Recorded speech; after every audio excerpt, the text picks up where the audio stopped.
Hey everybody. So this week provided really interesting and frankly disappointing material. Between the legal cases and the article, the the U.S. Supreme Court and special education, it really highlights how crucial IDEA is to students with disabilities and their rights to a free and appropriate education. Due process allowed parents the right to advocate for their child's rights. And these legal proceedings has really helped shape our laws just as others have fought in the past for civil and human rights. It's no different. Now, a lot of these cases seem as if there was an issue with the way the law was interpreted or carried out.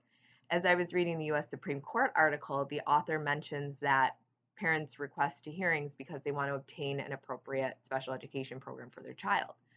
As I continue reading, I quickly realized there was a larger issue. There's 3,000 due process hearings held annually.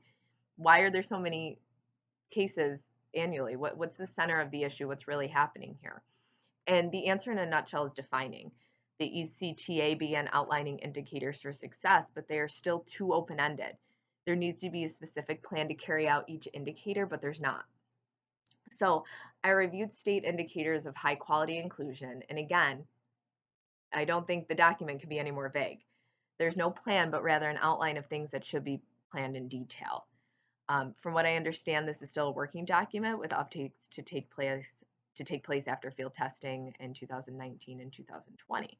Now, I can't say I disagree with the indicators. This is a good start, and I agree with the umbrella terms they deem necessary, such as cross-sector leadership, funding, family engagement, which I'll speak about in a little bit. Um, if they're able to define these things, it's going to help with the litigation. People will know what they need to do. In my opinion, the outline doesn't serve our students, as one state can interpret, for example, program standards differently than another state. Then if they implement their indicators differently, we'll just wind up with more litigation and more questioning as to what is right and what should be done for our students. And I feel we can do better for our students by actually developing a plan, including examples of how successful school districts have carried this out rather than presenting general and short guidelines. Now, in the case of Winkleman versus Parma, it was decided that the IEP did not address the needs of the child and there was not enough invited parent involvement. Now, I'm going to speak about parent involvement. It's just one indicator I chose as examples, but this could really be in place for any of the other indicators set forth. Um, Now, information about parent involvement should really specifically be outlined in Indicator 3, but it's not. The same situation with the Board of Education of the New York City School District versus Tom F., in which the parents felt that their child was not receiving FAPE under his current IEP.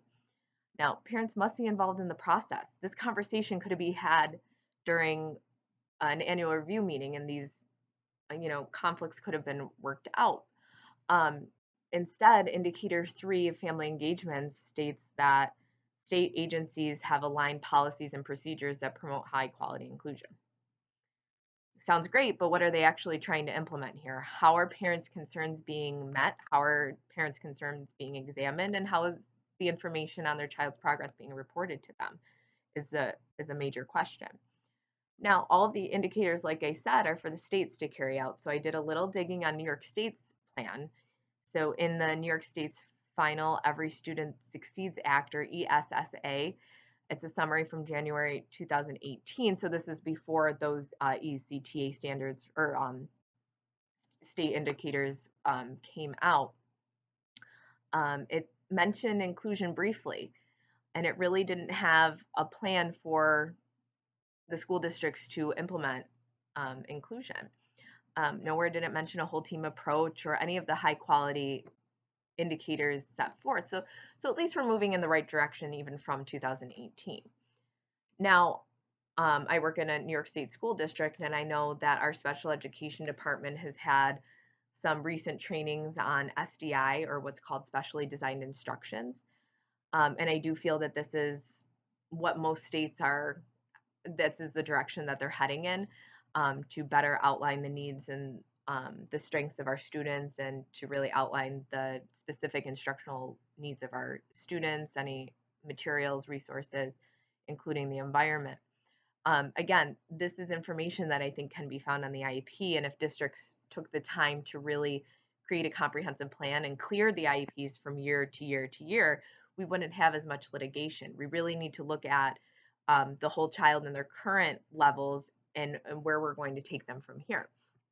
So, without that being said, I understand the NDRF complaint. There's no guidelines for teachers or parents to follow that gives proof that they're either providing or receiving um, this proper instruction in the least restrictive environment. There's no data to back up any success. Our students deserve the Cadillac, they don't deserve the used car. So, this is our future here. We really need to take a look at how information is reported to parents, how we set high standards for our students, and the list goes on and on. This, in my opinion, is a way for states to avoid litigation. Oh, here we have a plan, here it is, we'll touch on this, this, and this. But there's no definition of it. There's no, I don't know, there's just not enough here. And I think our students deserve more. So I'm going to keep this short. I'm already a minute over. This is really interesting. So just to summarize it, if everybody knew their roles, including how to help students set high goals and to implement high goals while identifying needed supports, we would find better success for our students. What's currently in place is not enough. All right. Thanks, guys. We'll see you soon. Bye-bye.